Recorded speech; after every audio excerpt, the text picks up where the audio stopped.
And thank you for joining us for CBN NewsWatch. I'm Ephraim Graham. A leading Democrat issued a bold warning to President Donald Trump Thursday, telling the acting FBI director if he faces any political influence from the White House to squash the investigation into the Russian election meddling, he should let the Intelligence Committee know. As CBN's Washington correspondent Eric Gonzalez shows us, that wasn't the only message directed at the White House. Speaking at a hearing on worldwide threats, Andrew McCabe sat in the hot seat as acting director of the FBI. McCabe is occupying the seat that earlier this week belonged to James Comey. Has the dismissal of Mr. Comey in any way impeded any of the work at the Federal Bureau of Investigations? There has been no effort to impede our investigation to date. Quite simply put, sir, you cannot stop the men and women of the FBI from doing the right thing, protecting the American people, and upholding the Constitution. Under oath, McCabe was also asked if the rank and file had lost confidence with James Comey as FBI director. He said that assertion from the White House was not accurate.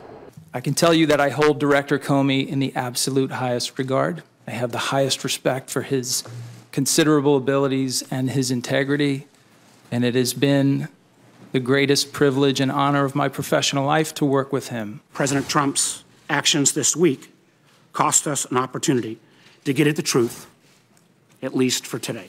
Virginia Senator Mark Warner used the hearing to lash out at the commander-in-chief. He and others then questioned McCabe about what he knows and what he heard, specifically between the former FBI director and President Trump. Did you ever hear Director Comey tell the president he was not the subject of an investigation? Sir, I can't comment on any conversations the director may have had with the president. When did you last meet with the president, Director McCabe? I don't think I'm Was it in a position earlier to this comment week? on that. I have met with the president this week, but I don't really want to go into the details of that. But Russia did not come up. That's correct. It did not. Senators reiterated calls to appoint an independent special counsel to get to the bottom of what occurred during the 2016 U.S. presidential election.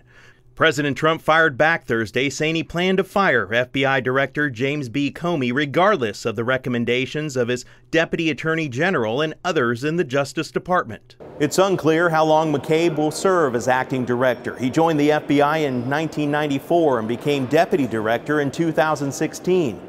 No doubt this latest assignment is the biggest in his career. Reporting from Capitol Hill, Eric Rosales, CBN News. President Trump says he had the Russian investigation in mind when he made the decision to terminate FBI Director James Comey. Trump made the statement during an interview with NBC News Thursday. The president's statement contradicts the administration's claims that Comey's firing had nothing to do with possible ties to Russia. In his letter terminating Comey, Trump stated the FBI director told him 3 separate times he was not under investigation. He wanted to stay on as the FBI head, and I said, I'll, consider, we'll see what happens. I said, if it's possible, would you let me know, am I under investigation? He said, you are not under investigation. President Trump said he planned to fire Comey all along, regardless of the Justice Department's recommendation. The church may be facing more persecution around the world today than at any other time in modern history, and that's why evangelist Franklin Graham put together the World Summit in defense of persecuted Christians. It took place in Washington, D.C. Paul Strand was there. More than 200 million Christians in some 50 nations are facing high, very high, or even extreme persecution. Just about every month, more than 300 are killed for their faith. How deeply humbling it is for me to stand today before the courageous men and women who are with us, who have stood without apology for their faith in Christ and suffered persecution across the wider world. The presence of the U.S. Vice President showed the attacks are getting attention at the highest levels. We've seen businesses put out of business, targeted, and then the gay activists come in, and liberal judges in those states support these decisions. And we see businesses now afraid, Christians are afraid that they'll be attacked. Because being captured on camera at such a summit could cause them further trouble back home, those actually facing persecution preferred telling their stories behind closed doors. But Graham warned believers here in the U.S. are also starting to face discrimination, such as homosexual attacks on Christian businesses. You have the prayers of the American people, prayers of my family, and you have the prayers of the President of the United States. And I appreciate that President Trump has kept his word. And he's going to do that, not just on religious liberty, but I think he's going to do this in fighting ISIS and defeating the enemies of the cross. Pence assured those facing persecution and discrimination this nation won't forget them. Franklin Graham hopes that church leaders return to their homes encouraged and ready to stand faithful for the gospel, no matter what they face. Paul Strand, CBN News, Washington. A human rights activist who helped a Christian family escape from China earlier this year calls the escape a, quote, miracle. Bob Fu is the president of the Christian human rights organization China Aid. He's based in Texas, but still managed to help Chen Wei Chu and her young daughters make it to the United States. They fled China after authorities imprisoned her husband on a charge of inciting subversion. The Associated Press reports after Chen prayed to the Lord, she witnessed the answer to her prayer as the U.S. Embassy officials were able to rescue the family.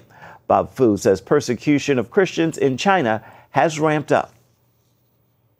The Christians in China in the past 2 years really have been facing the harshest kind of persecution since the end of the Cultural Revolution.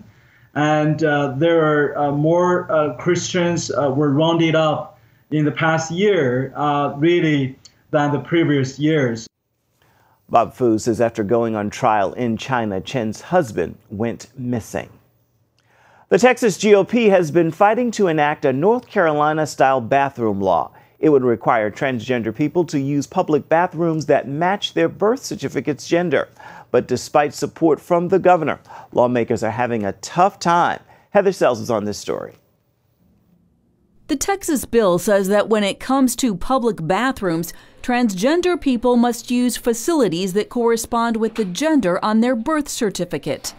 It's the same concept as North Carolina's HB 2 bill, which passed last year. The bill is simply about protecting the safety, the privacy, and the welfare of women, children, and citizens in North Carolina. And it's a lot of the same politics. Texas Governor Greg Abbott supports the bill and has reached out to evangelical leaders for help. In North Carolina, many influential pastors lent their support. We don't want anyone to, lose jobs. We don't want anyone to go without service. But what we felt like was that we needed to maintain the standard and the morals of our city. But the transgender community says that legislation doesn't solve the safety question and can backfire. Michael Shannon is a woman turned man and says entering a women's bathroom can frighten others and put himself in harm's way. My presentation as male positions me to go into the male restroom. But if I have to go into the restroom of my biological gender, I have a problem now, because now I'm in the female restroom with this male presentation. Meanwhile, the clock is running out in Texas. The bill sailed through the Senate weeks ago, but last night lawmakers missed a key midnight deadline on a similar bill in the House. The Texas legislative session ends this month, and bill supporters face boycott threats from the NFL, NBA, and some Hollywood celebrities. One way out, House Republicans may limit the bill to schools, which they say is their #1 concern. Heather Sells, CBN News. Fresno, California City Council approved the words "In God We Trust" be added to a wall in its building Thursday. According to the Fresno B District 6 Councilman Gary Bredfield said he was inspired by a national movement that started in 2002 and decided to add the phrase. He said that, quote, "For too long, a silent majority has allowed a vocal minority to silence them." There was a reported overflow of several hundred people with dozens carrying signs supporting the proposal. The resolution includes that no taxpayer dollars will be used to add the motto to the wall. Still to come here on CBN NewsWatch, the story behind this iconic photograph. Meet the man who took this picture. Hear how it made his career and how it changed his life. That story is coming up next. It is probably the most enduring image from the 1967 Arab-Israeli Six-Day War, a picture of 3 paratroopers at the Western Wall. Photographer David Rubinger, who died just a few months ago, took that photograph along with many other moments in Israel's history. Not long before his death, he gave the story behind that historic photo to our Chris Mitchell. For more than 7 decades, David Rubinger chronicled the history of modern Israel. From the 1947 UN vote for partition, paving the way for the Jewish state, to many of its leaders like David Ben-Gurion and Golda Meir, Rubinger was there, camera in hand. In retrospect, consider that I was very lucky because I happened to have a professional life which coincided with the creation of a state. 60 years, that gave me a chance that very few photographers have to really cover a story, an entire story from A to Z. His most famous photograph came in 1967 during the battle for Jerusalem. Tell us about the picture that has become an icon in Israeli history. Well, that night the night before I was in Sinai. I was with the brigade that broke through at Rafiah, and I heard on the radio I had mentioned about Jerusalem. The helicopter came down to pick up some wounded. Nobody asked me, there was no tickets registered for that flight. I just squeezed in. In the midst of the Six-Day War, Rubinger flew from the Sinai to Beersheba. He then drove to Jerusalem, stopped for a quick visit with family, and headed straight to the Western Wall. Rubinger arrived here just minutes after the paratroopers captured the city.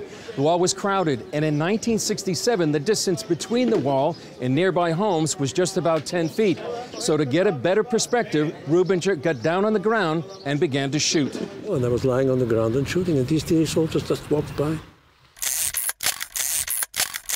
I got 3 frames, nearly identical.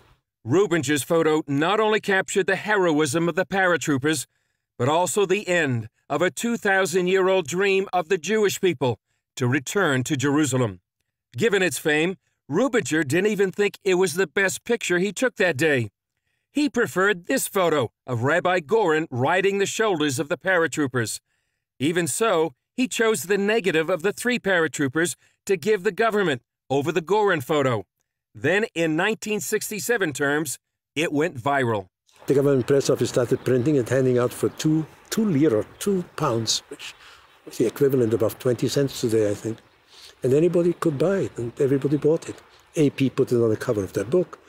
I was mad, I was hopping mad. Years later, Rubinger changed his mind. And I'm now grateful for all the thieves, because it sort of made my career. Yeah. That one picture. That day at the wall also changed his life, leading to a wave of emotion. The crying was a result of the 3 weeks that preceded this moment.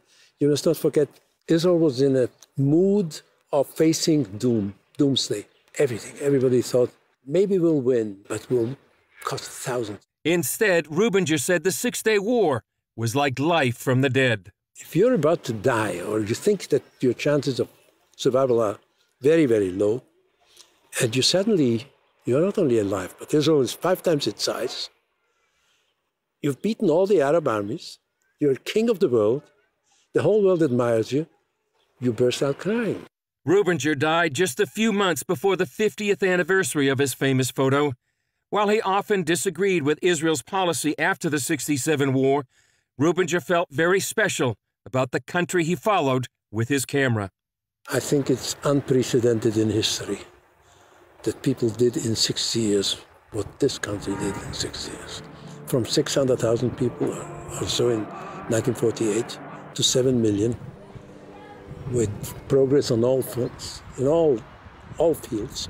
So with all my criticism, with all my misgivings about what's happening now, in the historic view, I think there are very, if any, precedents in history at all that can compare to it. Chris Mitchell, CBN News, the Western Wall, Jerusalem.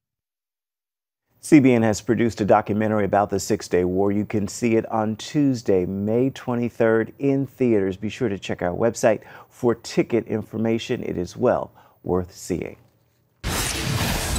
Still to come, faith-based films, should they just be in a new category? See why one filmmaker thinks so. Still ahead, a conversation about labels of all kinds. And welcome back to CBN NewsWatch. The MTV Awards made history at this year's award show. There were no gender-specific award categories. MTV's move to create a genderless award for acting will mean something different to everyone. But to me, it indicates that acting is about the ability to put yourself in someone else's shoes. And that doesn't need to be separated into two different categories. That's not the only label change making headlines this week. In a recent interview, filmmaker Mark Joseph says we should ditch the label faith-based film, saying the term faith-based is an odd term to describe movies or anything else. For most Americans, faith is a normal part of our lives, so it's only normal faith is weaved into movies as it is weaved into most of our lives. Joining me now to weigh in on both topics is Evie Bear-Carroll with Movie Guide. So Evie, let's start with the MTV Awards. What message do you think having genderless awards categories is sending?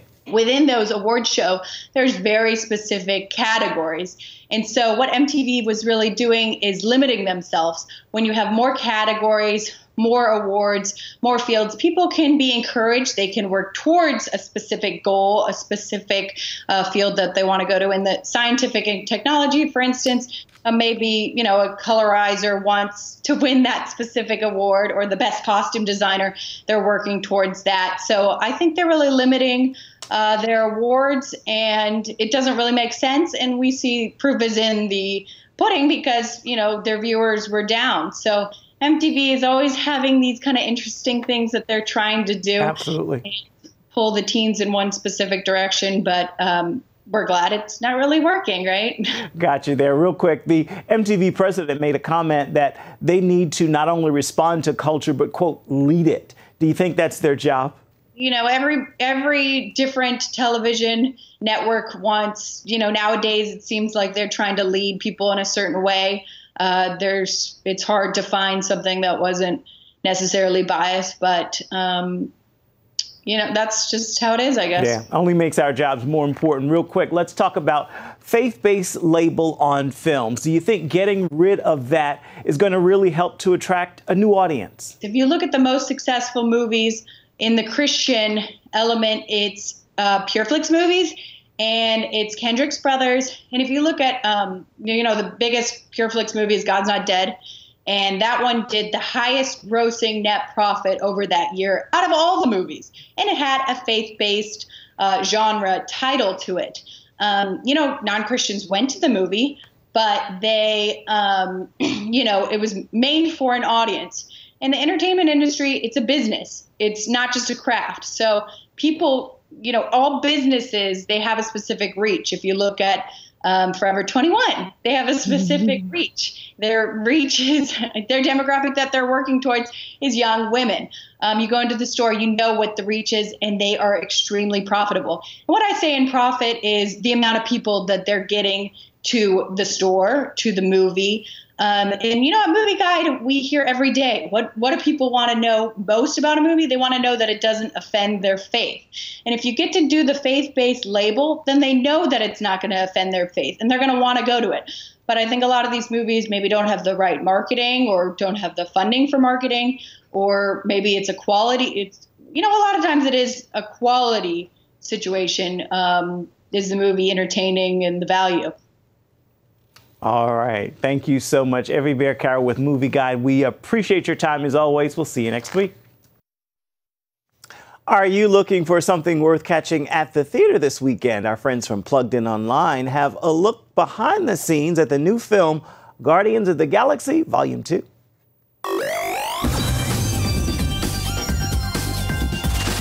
I need you to do as I tell you. In King Arthur, Legend of the Sword, I need to get you and the boy away from here. the rightful king of the ancient British Isles is killed by his dastardly brother Vortigern, who usurps the throne. The magical sword, Excalibur, is lost in the process. Furthermore, the rightful heir, a kid named Arthur, is just 2 years old at the time, hardly the age to issue decrees, fight wars, and other kingly sorts of duties. Vortigern would have liked to kill Arthur too, but the toddler somehow slips away. Fast forward 20 years, and Arthur, who knows nothing of his royal lineage, has grown into a bit of a hooligan, yet a hooligan with a kind heart. Meanwhile, Excalibur's been discovered stuck in a chunk of rock.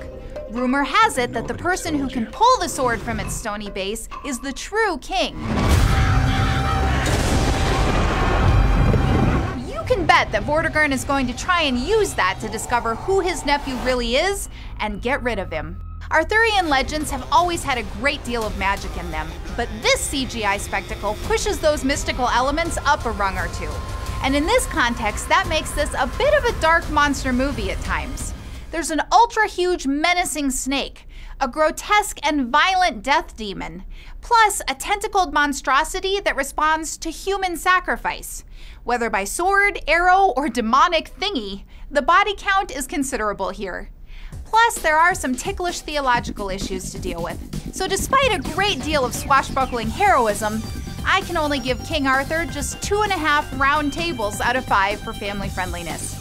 For an in-depth review on this film, or anything else at your local box office, be sure to check out PluggedIn.com. Plugging you into the movies, I'm Cheryl Wilhelmy for Focus on the Family's Plugged In Movie Review.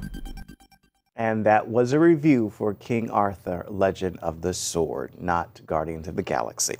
Well, it is time now for your Friday Faithful, and today I pause to simply remind you God is indeed faithful. Take the words of a song and take them through your heart as well as through your day. God, great is your mercy toward me, your loving kindness I see day after day. Great is your grace. With that word, make this a fabulous Friday, and you be sure to have a wonderful weekend. And that will be a wrap for this edition of CBN NewsWatch. Thank you so much for watching. You can find more of our exclusive coverage of the issues you care most about at cbnnews.com. We'd also love to hear what you think about the stories you've seen here. You can email us, newswatch@cbn.com. Have a wonderful weekend. We'll see you back here Monday.